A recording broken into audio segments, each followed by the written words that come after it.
बिस्मिल्लाहिर्रहमानिर्रहीम। अस्सलामु अलैकुम वरहमतुल्लाह। यूपी में और हमारे मुल्क हिंदुस्तान में मुसलसल कई ऐसे काम किए जा रहे हैं जिसकी वजह से अंदेशा है कि मुल्क पर आसमानी आफात का नुज़ूल न हो जाए। इस सिलसिले में जैसा कि इत्तलाआत आ रही हैं, यूपी सरकार जनसंख्या नियंत्रण कानून बनाने की कोशिश कर रही है, जो सरासर एक हिमाकत है और जिससे बहुत बड़ा नुकसान मुल्क को और मुल्क के ख़ासकर हिंदू आबादी को होने वाला है।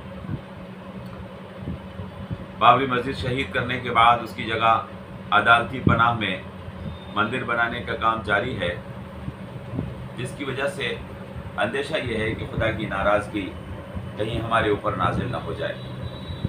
मोहतरम हज़रात, कोरोना की वबा और इसके बाद मुसलसल बीमारियां और परेशानियां और मुल्क के माशी हालात ये ख़राब हो जाना, लोगों का बड़ी तादाद में बेरोज़गार हो जाना, और इसके बाद हम ये देख रहे हैं कि आसमानी आफात का नुज़ूल, जिसमें अभी यूपी के अंदर 40 से ज़्यादा अफराद बिजली गिरने से मर गए हैं, जिसमें बड़ी तादाद इलाहाबाद के अंदर और अयोध्या के अंदर बड़ी तादाद है।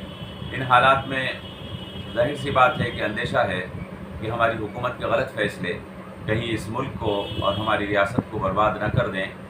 मेरी तमाम ही हिंदुस्तान के लोगों से ये दरख्वास्त है कि वो फ़िरक़ा परस्तों के इस जहर से जो मुल्क के अंदर बोला जा रहा है, हमें महफूज रखने के लिए कोशिश करें। बहुत सारी इलाक़ों से ये ख़बर भी आ रही है और ऐसा सुनने को मिल रहा है कि दलितों के ऊपर जुल्म किया जा रहा है और मंदिरों के अंदर दलितों को दाखिले पर पाबंदी लगाई जा रही है, जिसकी वजह से बहुत से हादसात पेश आ रहे हैं। दलितों को जलील करने की कोशिश की जा रही है।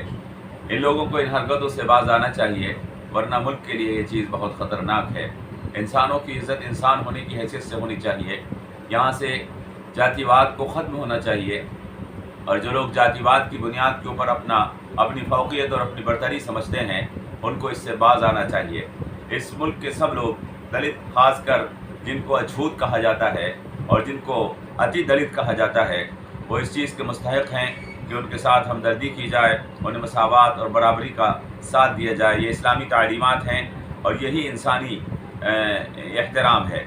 मेरी तमाम मुल्क के लोगों से दरख्वास्त है कि वो इस चीज़ को अपने जहन में रखें और आने वाले इलेक्शन के अंदर जो इस मुल्क के अंदर हमारी रियासत में भी और मुल्क में भी हो जाने वाला है, ज़रूरत इस चीज़ की है कि दलित और अति दलित और पिछड़े लोग और मुसलमान मिलजुल कर कोई ऐसी पॉलिसी बनाएं जिसकी वजह से हमारे ऊपर जो उच्च जाति के लोग हैं, जो अपना तफव्वुक़ और अपनी बुलंदी चाहते हैं, जो अपना हमारे ऊपर तसल्लुत चाहते हैं, उनसे हमें निजात मिले। यही दरख्वास्त मेरे इस मुल्क के लोगों से है। ईद उल अज़हा का चाँद नज़र आ गया है। मेरी तमाम हज़रात से ये दरख्वास्त है कि ईद को नहायत पुरअमन तरीक़े से मनाएँ, बिला खौफ और ख़तर क़ुरबानियाँ करें, बग़ैर किसी अंदेशे के, और अल्लाह से दुआ करें कि अल्लाह तबारक व तआला हमारे मुल्क को फ़िरक़ा परस्तों और दहशतगर्दों से महफूज फरमाए। अस्सलामु अलैकुम व रहमतुल्लाह।